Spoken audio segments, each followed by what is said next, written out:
Okay, these previous guys, I watched exactly what they do, and yes, they are correct. I've seen exactly the same stuff, so ditto marks on those. You want some figures? Okay, latest water test, tested the rain.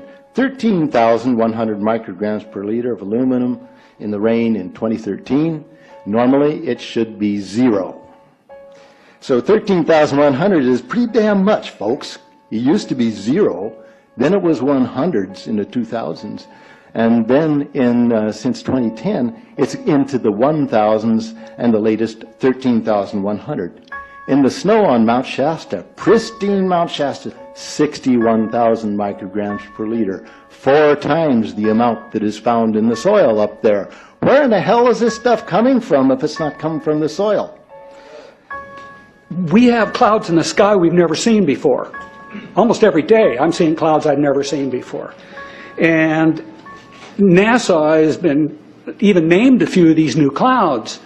It's really interesting, but NASA is a corporation. I want you to know that. NASA has also conducted a research program in what they call metallized fuels. We're actually putting aluminum oxide right in the fuel because it has 2 atoms of aluminum and 3 atoms of oxygen. So during the combustion process, it releases all that oxygen and dramatically increases efficiency, but it leaves the aluminum in the air.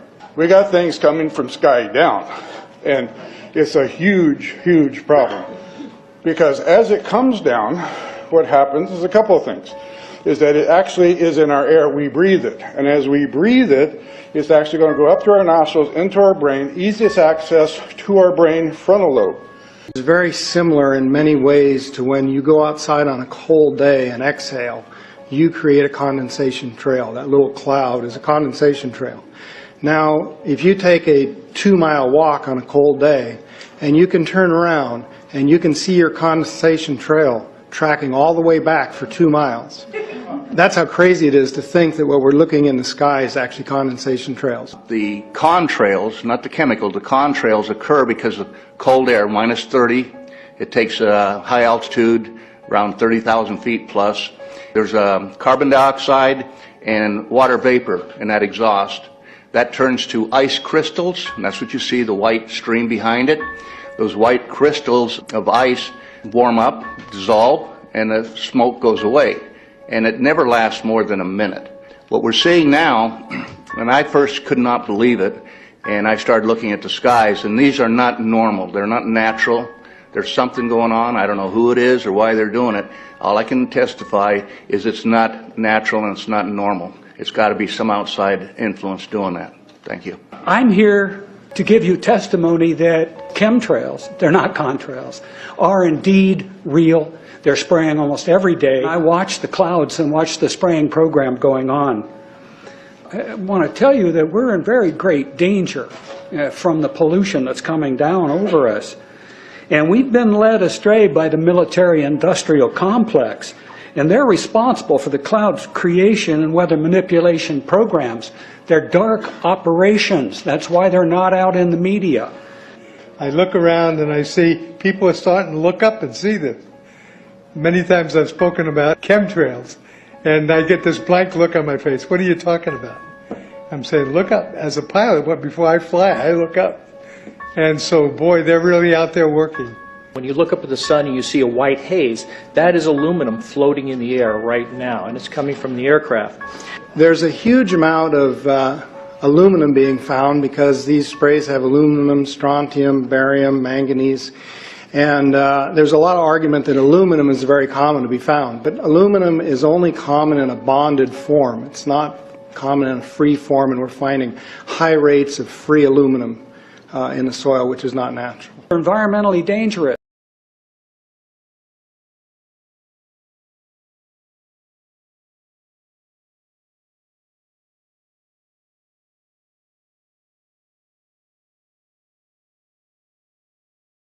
This doesn't work. Then what? Do we have to start taking emergency measures to try and keep the temperature of the Earth stable? Yeah, if you get into that situation, it's like if you've been overeating and you're about to have a heart attack, then where do you go? You may need heart surgery or something. There is a line of research on what's called geoengineering, which are various techniques that would delay the heating to buy us 20 or 30 years to get our act together. He doesn't think of himself as some guy who got super rich making bad software. Bill Gates thinks of himself as God, in control of the solar system. And that's why Bill Gates is now backing something called sun-dimming technology that would reflect sunlight out of the Earth's atmosphere, causing global cooling. Ooh, that's not fraught with risks. You thought gain-of-function research on pathogens was dangerous. Try that. But that doesn't stop Harvard University. Its scientists are testing that technology by spewing calcium carbonate dust into the atmosphere. Bill Gates is backing the first high-altitude experiment of one radical climate change solution, creating a massive chemical cloud that could cool the Earth. It's called solar geoengineering, and it's highly controversial. He doesn't own the planet, but he's now changing the planet single-handedly. This is not just over his yard in Seattle. This is over your yard and our oceans and the whole planet. Now, according to Forbes, Frank Kutch, who's the project's top investigator, quote, does not know what the results might bring. Oh, just experiment with the globe and find out what happens. It's cool, though. He's a billionaire. Michael Schellenberger is the author of Apocalypse Never, Why Environmental Alarmism Hurts Us All, which it does, as our rivers and oceans get dirtier and no one notices. Michael, it's great to see you tonight. Thanks for having me, Tucker. It's a little alarming to think that someone as myopic and out of touch and totally ideological and weird as Bill Gates thinks he's in charge of the planet. What should we be worried about here? I mean, basically everything. I mean, when I first heard about this over 2 decades ago, this was a thought experiment. But this is real. They're really trying to do this. They've encountered opposition every step of the way. I've co-authored articles with the Harvard investigator. We've told him personally this is a terrible idea. The vast majority of scientists disagree with this. You have to remember what they're proposing to do is identical to what we feared would occur after nuclear war in the 1980s, which is nuclear winter. The idea is that you cool the planet deliberately. The effects on crops are completely unknown. They call this an experiment, but they know that there is no way to figure out what the large-scale planetary effects of this kind of thing would be. It's grossly irresponsible. They know for a fact that they will never get international agreement on this. So they're basically trying to socialize the idea, normalize the idea, make us comfortable with an idea that should make us extremely uncomfortable. Do you think you're a conspiracy nut to have concerns about Bill Gates' hubris and ambitions? No, I mean, this is bonkers. I mean, honestly, there are very few people, when you talk to them privately, that think this is a good idea. There's a lot of people that are very scared to speak out publicly because Bill Gates' influence is extraordinary. He's a massive philanthropist. I think his intentions are very good. Nobody doubts he's well-intentioned. But good intentions can lead to some very bad things. The amount of hubris and arrogance involved here, we're talking about millions of farmers around the world who will be affected by this. How will they be consulted? What is the idea for how this is going to be governed? There is no plan for governance. There is no way to get agreement on this internationally. They know this. You know, Tucker, the thing is, the trends on climate change, most people don't realize they're going in the right direction. The United States has reduced its carbon emissions by more than any other country over the last 20 years. We've had an extraordinary success in the United States in reducing our air pollution, and now we're faced with the prospects of this radical experiment. Lithium on Terran-approved device have been deployed. Okay. RSO TDOSS requested to declare the area clear and release the roadblocks. TD concurs if RSO does. RSO concurs. Over copies. Yeah, so his team reports out that they do see the lithium trails.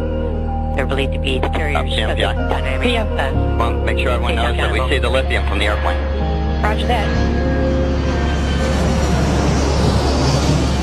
With the U.S. military's secretive research and plans to control the planet's natural weather. This has not been given very much press, and we have to remember that we have a corporate-owned press where 85% of radio, television, and print media is owned by 5 corporations.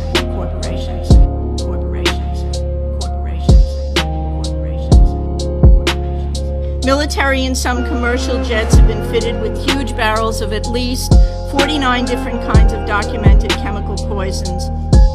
Among other documented ingredients in this toxic man-made clouds are pathogenic molds, fungi, weaponized viruses, and made in some places like the secret site at Fort Detrick, Maryland, which is supposed to be a cancer site, but there are a number of scholars and professors tracking this that have big questions about this. Barium and nanoalumin particles. What do these do to the human body? Barium is an alkaline earth mineral. It was discovered in 1774. At low doses, it can act as a muscle stimulant. At high doses, it detrimentally affects the heart and the nervous system. Aluminum, which is the most abundant metal in the Earth's crust, is known to diminish kidney function and destroy brain cells and cognitive function. Just think about it. Just between the aluminum and the mercury that we're breathing all the time, we've got already a serious issue about brain function and cognitive function. There is also documented evidence that the aluminum in chemtrails is released as nanoparticles, and that when they reach the Earth environment for wildlife, in lakes and streams, it's causing serious problems with wildlife there.